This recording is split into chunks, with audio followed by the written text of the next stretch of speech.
দেখুন কিভাবে DSLR camera ঠিক করতে হয়। আসলে ক্যামেরাটার প্রবলেম হচ্ছে যে বাটনে আমরা ক্লিক করে ছবি বা ভিডিও ওপেন করি বা ছবি তুলি, এই বাটনটা কাজ করে না এই ক্যামেরা।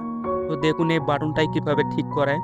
আর আপনারাও শিখে নিন, আপনাদের ভবিষ্যতেও যদি এরকম সমস্যা হয় তাহলে আপনারাও আপনাদের ক্যামেরাটা ঠিক করতে পারবেন। আর দেখুন এটা হচ্ছে আমরা এখন বর্তমান পাল্টাচ্ছি হচ্ছে ক্যামেরার যে ভিউ ফাইন্ডার আছে না?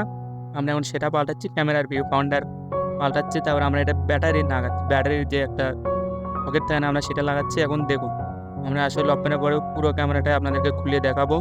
তো এখন আপনারা দেখুন, হয়তো একটা ছবি তুললাম আগে। ছবিটার রেজাল্টটা দেখুন। আপনারা ছবি আসলে বাটনগুলো কাজ করতেছে না সেভাবে প্রপারলি, যেভাবে বাটন কাজ করে সেভাবে বাটনগুলো কাজ করতেছে না।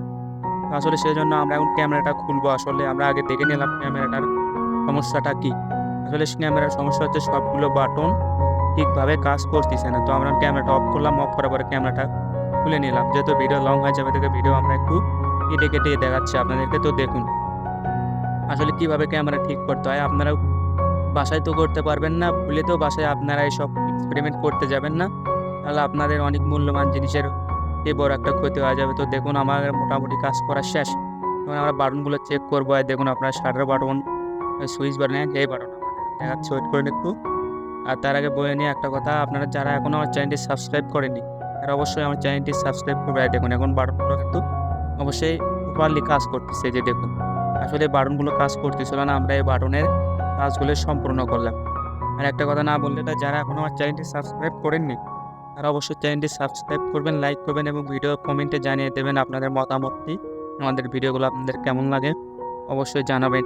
আর ভিডিওটা এ পর্যন্ত যদি ভালো লাগে অবশ্যই চ্যানেলটি লাইক করবেন, সাবস্ক্রাইব করে অল এজের মতন আর পাশে থাকবেন। আর আপনাদের যদি ক্যামেরার কোনো ধরনের কোনো প্রবলেম হয় আমাদের সাথে কন্ট্যাক্ট করবেন, আমরা যথেষ্ট পরিমাণে আপনাদেরকে সাহায্য করার চেষ্টা করব। তো দেখুন এখন বাটনগুলো সেম প্রপারলি কাজ করতেছে, আর কোনো সমস্যাই হচ্ছে না বাটনের। তো বাটনগুলো যেহেতু আর কোনো সমস্যা করতেছে না, সেহেতু আমরা যার ক্যামেরা ভাই তাকে দিয়ে দেবো। আর ভিডিওটা আশা করি এতক্ষণ পর্যন্ত যদি দেখে থাকেন তাহলে আশা করব ভিডিওটা আপনাদেরকে অবশ্যই ভালো লেগেছে। ভালো লাগলে অবশ্যই একটা লাইক করবেন, চ্যানেলটি সাবস্ক্রাইব করবেন, অলওয়েজ এর মতন